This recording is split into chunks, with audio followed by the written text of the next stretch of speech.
Terima kasih pemirsa Anda masih bersama kami dan kita di bagian akhir diskusi kita malam ini. Pak Iwantono, kalau dari pengusaha Pak, apa yang diharapkan untuk bisa dilakukan dengan tentunya tetap memperhatikan, menghormati undang-undang, walaupun tidak mengorbankan pertumbuhan ekonomi yang pengusaha pasti rasakan juga. Bagaimana Pak? Pertama, saya kira kuncinya adalah selesaikan COVID. Itu yang pertama. Selesaikan COVID? Ya, itu. Yang kedua, tumbuhkan ekonomi. Jadi bagaimana agar pengusaha itu bisa tumbuh. Ada 3 hal yang menurut saya penting untuk menumbuhkan ekonomi. Pertama dari sisi fiskal.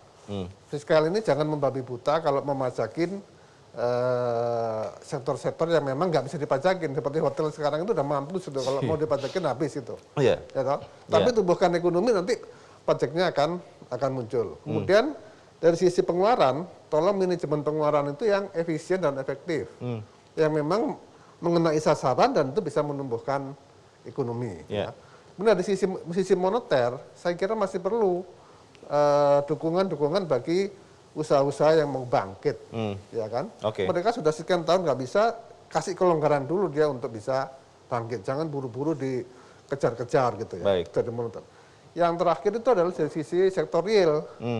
Karena kalaupun ini sudah bagus, tapi aturan-aturan masih mengikat, kita nggak bisa bergerak juga. Gitu.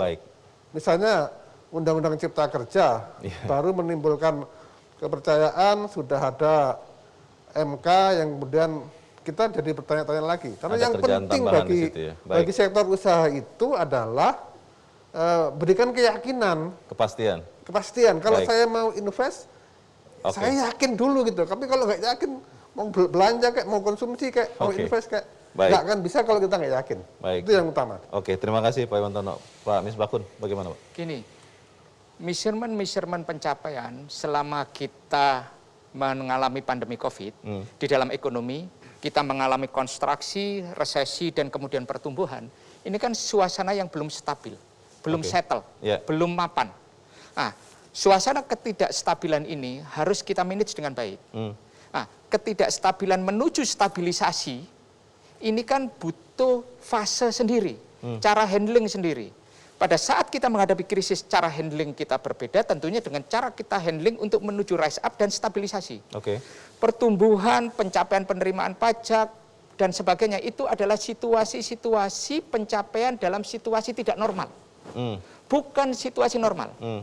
Makanya kalau narasinya kita pakai untuk membangun narasi optimis, ini sebagai basis pijakan kita. Kita bisa growth di saat orang lain tidak growth. Kita bisa growth di saat ekonomi sedang pandemi.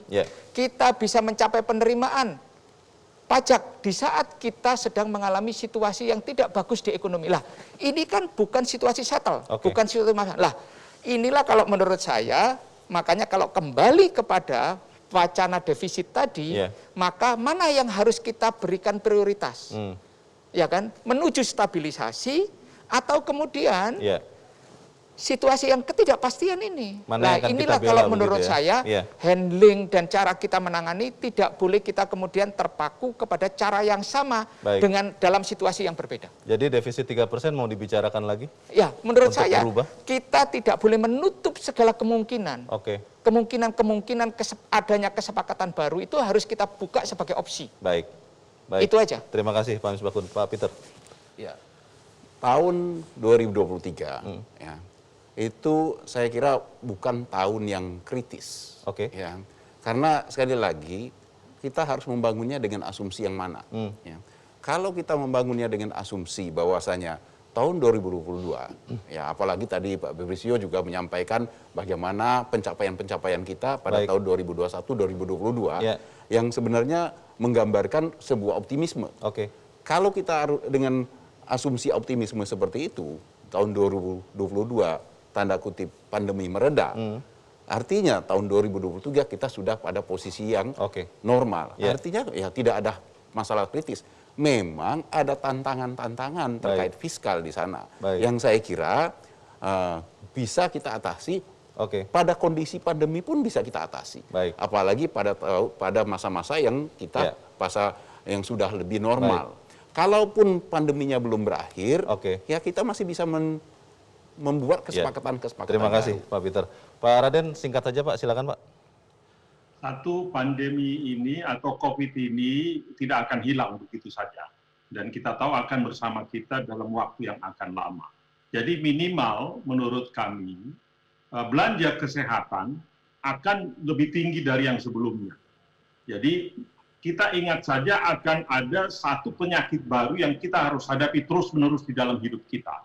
Itu yang pertama. Yang kedua, juga tentu ada memang saudara-saudara kita yang mungkin akan terpengaruh cukup lama dari sini, maka mungkin diperlukan juga tambahan untuk membawa mereka kembali ke normal.